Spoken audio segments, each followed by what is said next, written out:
Hey, it's Jose Galison. You're watching No Way Jose. Find me on No Way Jose YouTube channel, all major odd bucketers and Aussie and Rumble as well. I'm mostly popping in for this live stream just just to touch base with you guys. I don't think I've done a whole lot of too many AMAs. I had a couple other little things I want to talk about too. So here's an opportunity for AMA. I think it should be working up on Rumble too. I tried to set up a live stream, so let's see how that's going. Ooh, I think it is working. So I will be paying attention to the Rumble chat as well. I really want to push that Rumble. If you only exclusively watch me on YouTube, you may have thought I just kind of stopped recently. But yeah, that's not the case. I got a strike a little bit ago, not too long ago, and as such, I've been posting more to Rumble for now, at least until that strike completely wears off. All right, cool. I see you in the chat, Fire Pixie. Feel free to fire away with questions. I will touch on a couple little topics while I'm here. But yeah, let me know. Make sure you can hear me and all that. Normally go with a guest or we'll do audio checks. But yeah. So any questions or anything you guys have? Do want to kind of go through a few things. Like I said, for those, go check out my Rumble. I'm going to be posting to YouTube a whole lot less, probably for about a month or so, until the strike dies down, and then I will start posting else or back on YouTube. But for now, Rumble, it won't be going to Odyssey just because then it mirrors from YouTube. So let's be real, Odyssey kind of fizzled out anyways. So I mean, I'm not going to go out of my way to really post it up there. If someone out there is really still using Odyssey, let me know, and I will manually update them. But yeah, also I figured I'd use this opportunity while I'm kind of just going in Rumble to cover some more spicy stuff. For example, I just did one of the ones that's only on Rumble right now. I had Eric Abinante on, and him and his wife Lila Hart did a whole thing on Fauci, and I guess you could almost say borderline anti-vax sort of. So yeah, definitely. I also have to Thursday. I have coming on. I have someone to cover. I'm trying to say how to say it because I don't even know if I can announce what it is on YouTube without getting in trouble. But it's a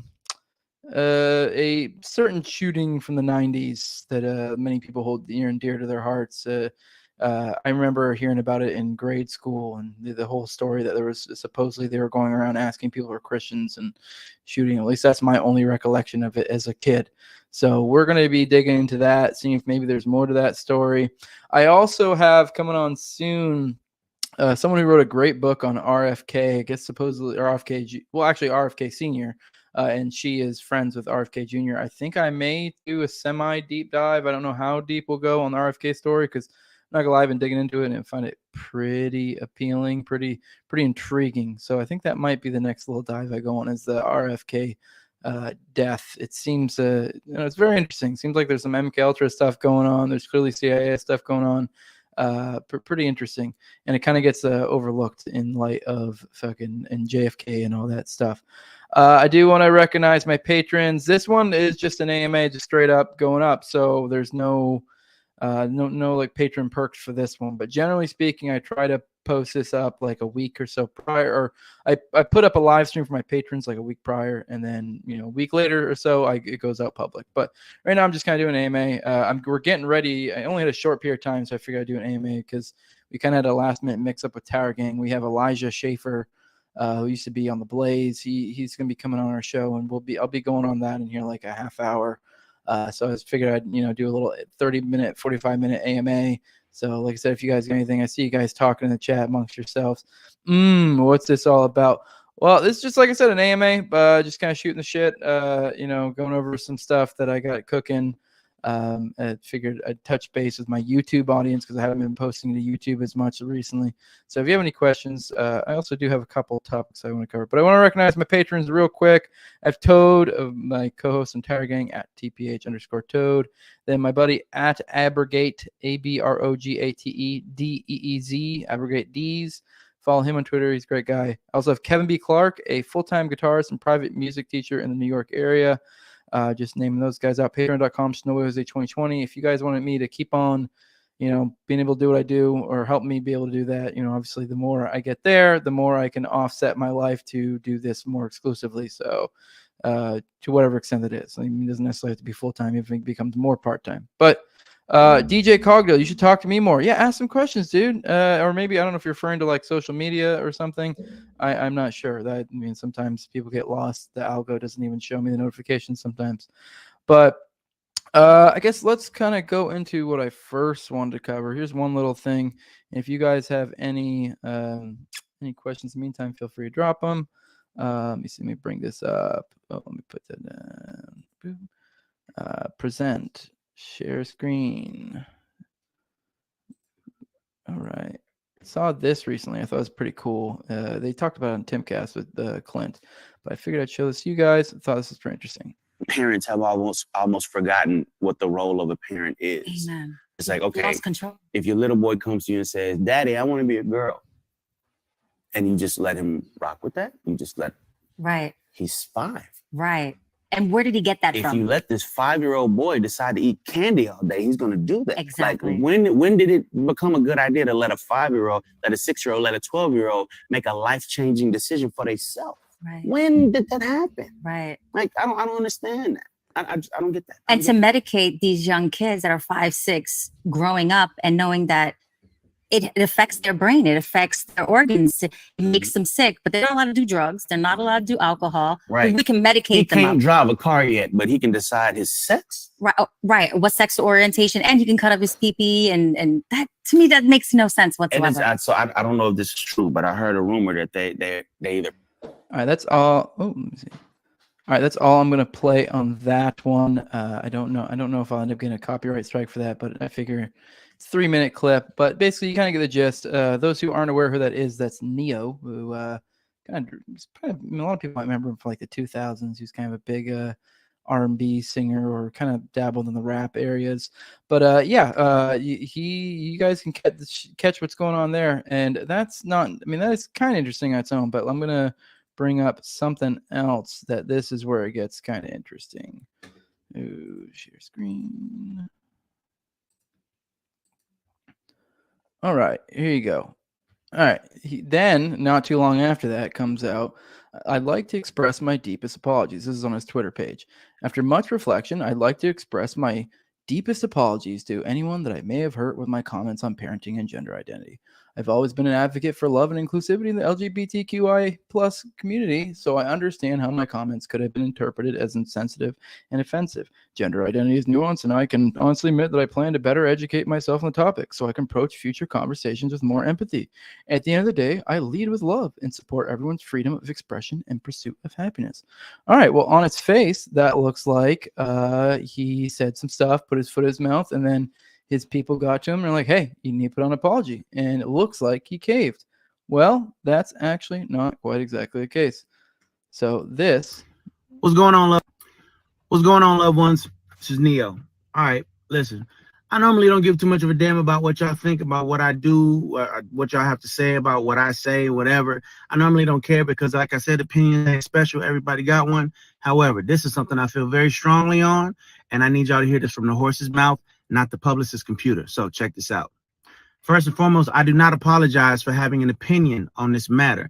I am a 43-year-old heterosexual man raising 5 boys and 2 girls, okay? That's my reality. Now, if my opinion offended somebody, yeah, sure, I apologize for you being offended because that wasn't my intention. My intention is never to offend anybody. However, I'm entitled to feel how I feel. I'm absolutely entitled to feel how I feel the same way you are entitled to feel how you feel. I ain't asked nobody to follow me. I ain't asked nobody to agree with me. I was asked a question and I answered the damn question, okay? I have no beef with the LGBTQIA plus community whatsoever. I ain't got no beef with y'all. Do whatever the hell it is you want to do. Do what you want to do with your kids.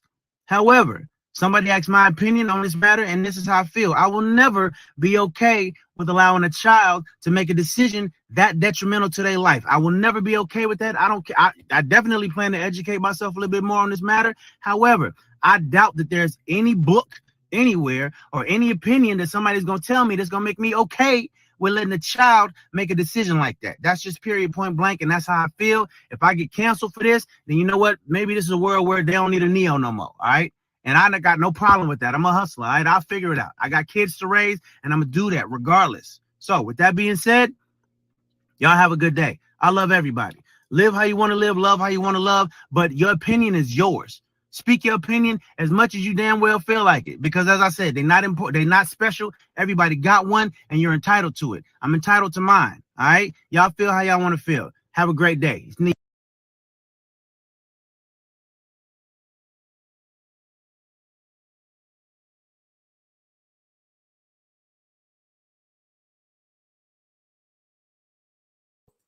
Oh, geez, how long have I been muted? All right. Anyways, someone let me know. Make sure let me know I wasn't muted for like a super long time just for the video, but I just realized I was muted. But anyways, no, yeah, that was clearly the publicist put something out without him knowing, or maybe there's some sort of communication mishap. I guess that's the nicest way you could possibly put it. But yeah, and then he came out and completely doubled down, which I completely dig. That is the energy to have.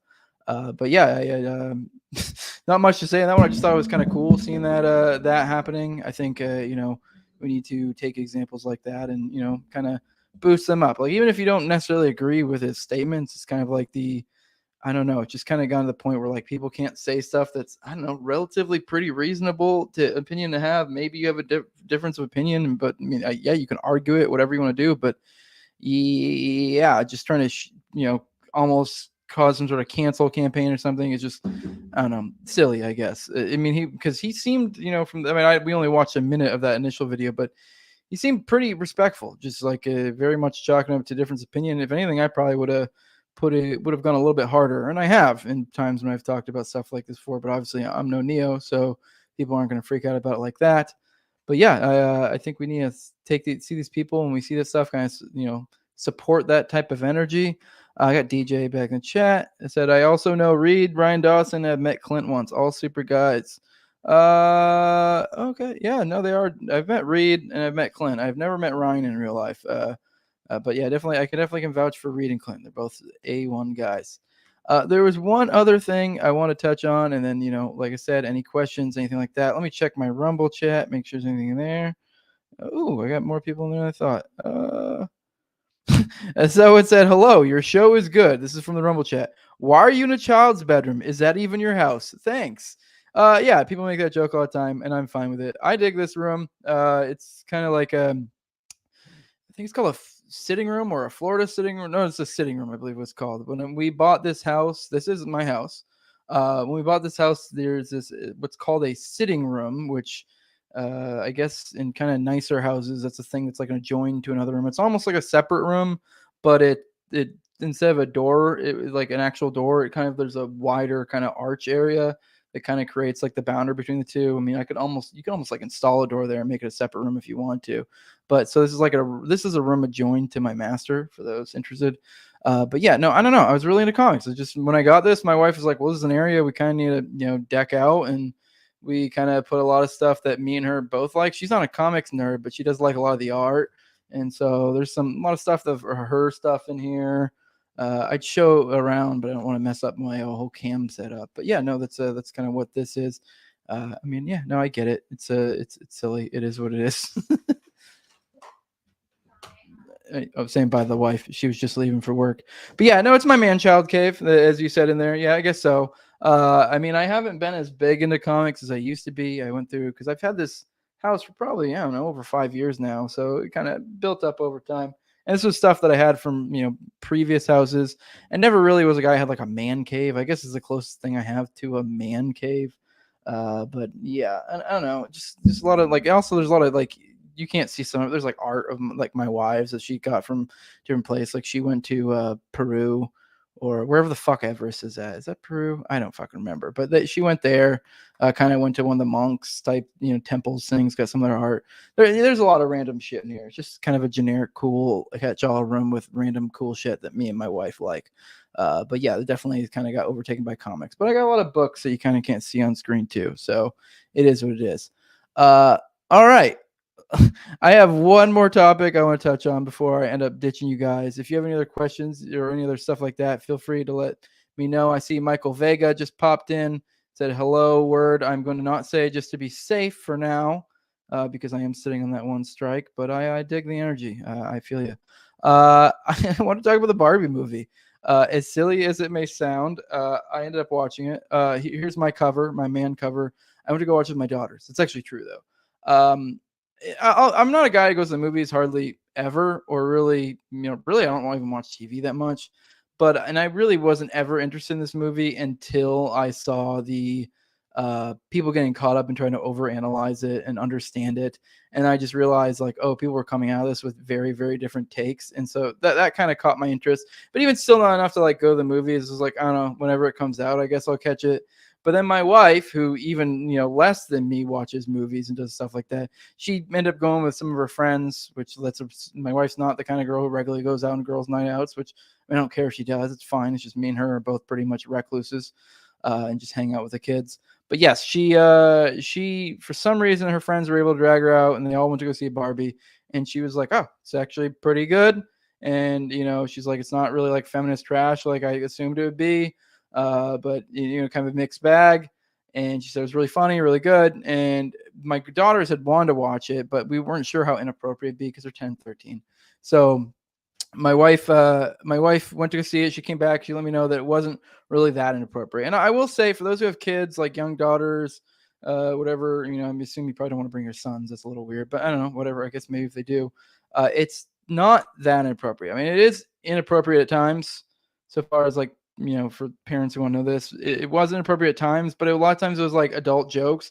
But when they did, a lot of time there were jokes that like kids wouldn't get. And if they did get it, they were probably at the age where they're already kind of like whatever, and it usually wasn't like that inappropriate anyways. Because they made a few jokes about whether the fact that Ken and Barbie don't have genitals, which was pretty funny. I thought it was an overall funny movie. So far as like the takeaway, I actually thought like the one of the big things, the discourse that's come about with this thing online is a lot of probably the most noted people talking about it were Shapiro and Knowles, because they had like competing views. Shapiro went to it with a whole notebook and came out saying it was woke nonsense. And then not too much longer after, Knowles came out and made posts about how he completely disagrees with Ben, and it's actually a great conservative right-wing message. And I actually think they're kind of both wrong personally. But not necessarily either. I think the way no, I'm not saying this was the filmmaker's intention, but I think this is a result. What came out was a movie that can fairly be interpreted multiple ways, because it's like internally contradictory. And so like there are times where like it almost seems like they are kind of bolstering like cancerous feminist ideas, or even like maybe borderline what some people might call alt-right or manosphere ideas. But a lot of times, if it's like the typical stuff you might think is over the line, it's like not much longer after you see they make some sort of like joke or some sort of point to undercut it.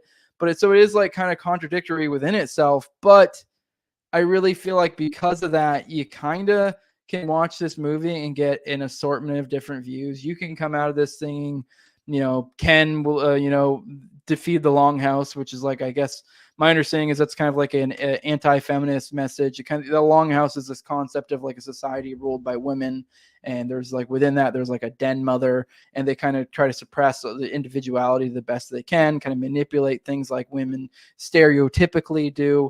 And there is like you could definitely interpret things that way with this movie, but I don't think that's the only correct interpretation.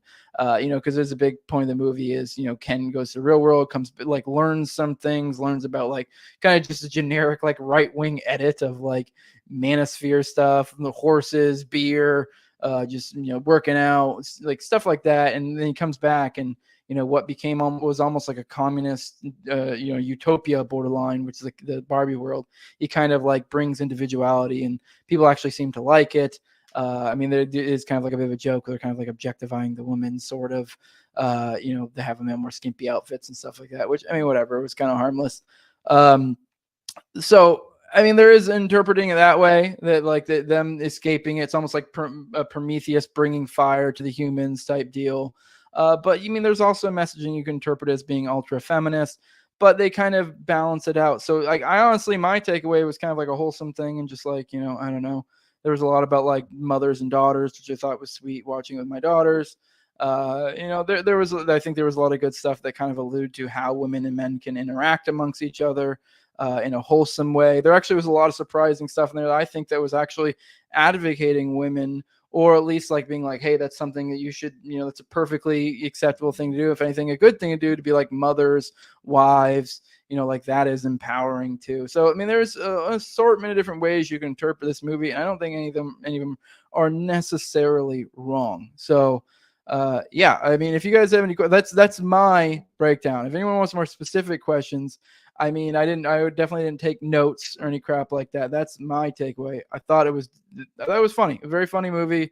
I actually liked the messaging. I mean, there were some parts that was like, oh, it kind of bugged me in my autistic brain of being like kind of internally inconsistent. But then like it would be like I then would in my head point to another thing, be like, well, I don't know, that still kind of has this wholesome message. It's incoherent if you're trying to look for a perfect message, no matter which way you're trying to understand it, in my opinion. I mean, maybe I didn't take enough notes. Maybe I missed some things. I mean, this would be a movie I would, enjoy watching again, but I probably wouldn't watch more than one more time after this. It wasn't like phenomenal. I thought it was really good. It was solid 7 or 8 out of 10. So, and I think if your kids I think it's not a bad thing to bring with your daughters too. I mean, maybe you might want to talk to them after, maybe about like their thoughts on it, so they don't get crappy takeaways, because it is kind of it's really a Rorschach test. Kind of like, I really feel like the Ben Shapiro's coming out there upset at wokeism.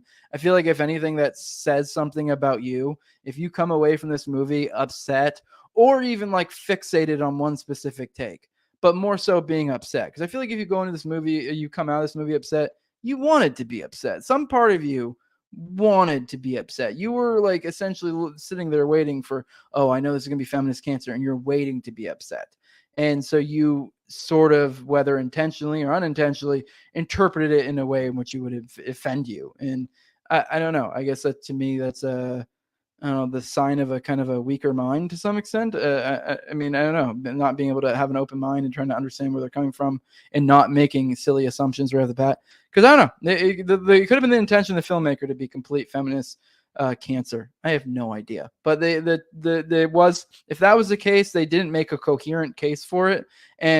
But I do think that was a valid take, even with there being, the other takes that can be taken away from, because none of it's really consistent. No matter what if you come in there with manosphere vibes, or if you come in there with, whatever fucking wave feminism we're on now, you're going to both can be sorely disappointed.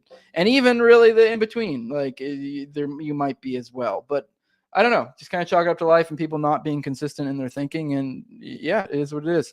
Let me see if we have any more, and then I'm probably going to bounce and go start getting ready for our episode with Elijah Schaefer. Yeah, that's really all I got, guys. Probably should have announced this a little bit more. But yeah, thanks everyone for joining me today. I just kind of want to shoot the bull. I just kind of want to show you that Neo thing, but the biggest thing I really did want to let you guys know that I'm still doing this, for those who are only on YouTube, because I've been kind of lazy and haven't been putting out. I meant to, like, for every episode, make a little promo on YouTube, just kind of quick one, like, hey, don't forget I'm over on Rumble. But yeah, I'm on Rumble. I'm still putting up on the podcatchers. I have been really bad lately about keeping up consistent. I've been really super duper busy, but summer, the families want to do a lot of stuff, and so I've been. I used to try to do like 2 a week. I've gotten down to like 1 a week right now. I'll try to get back in the swing of things. I think I will. Like I said, I have a few good ones coming up for you guys, so stay tuned for that. But just get away from the YouTube. And if you want to support this, you want to see more of this stuff, patreon.com/NoWayJose2020. I guess I could talk about my TimCast appearance a little bit. Not really much to add. It wasn't anything like crazy. I want to emphasize, I know a lot of people, I haven't got a lot of this time, but I know a lot of people got upset last time that I went on there and then didn't talk about OKC stuff or any of my like stuff at all.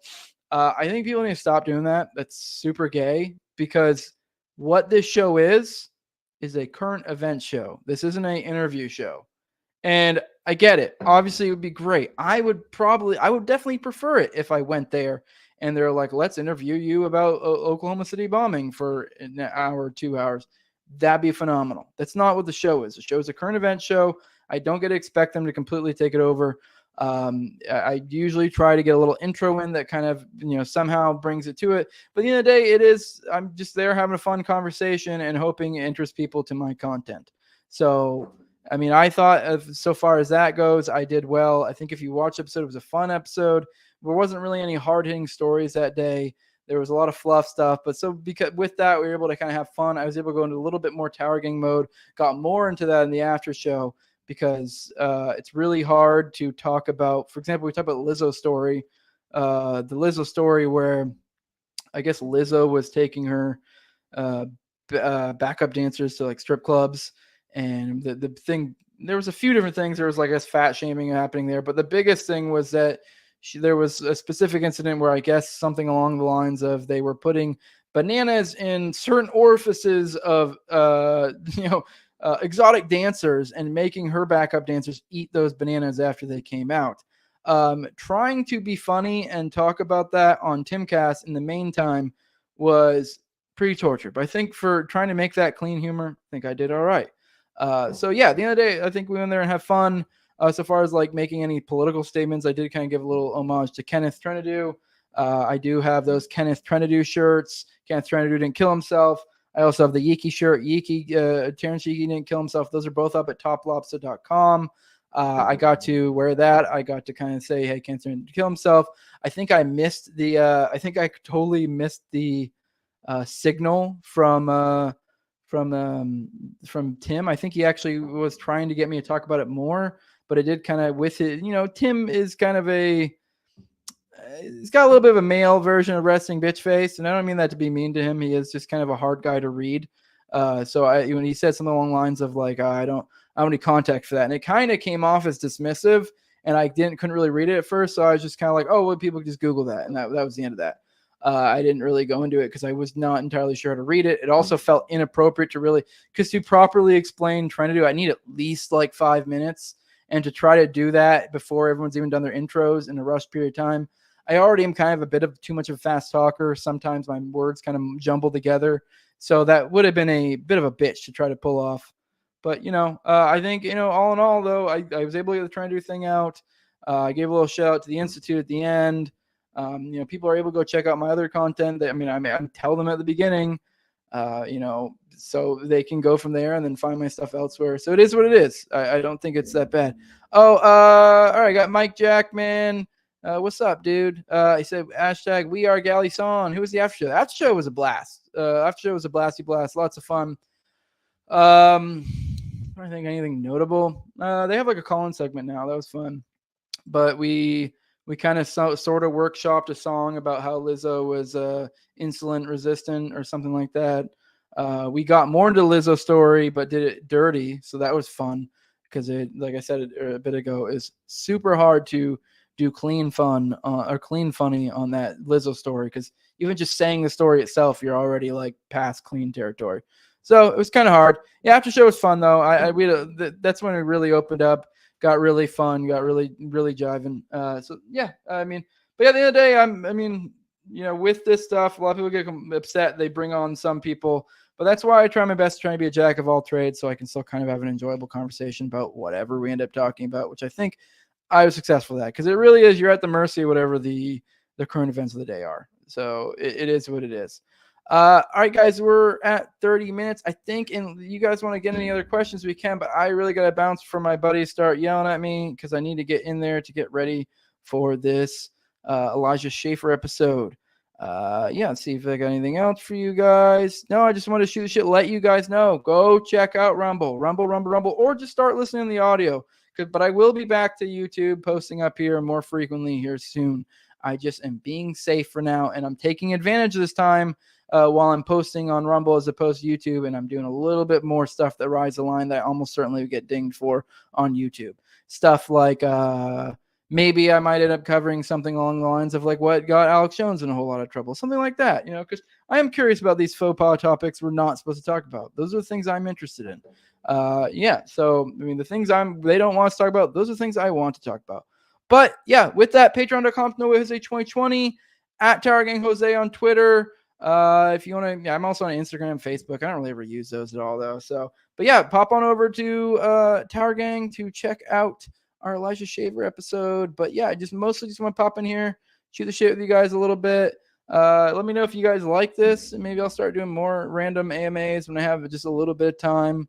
But yeah, thanks guys, and thanks for everyone who got me to, that's been supporting, and it's because of you guys I was able to get to shows like this. But yeah, and with that,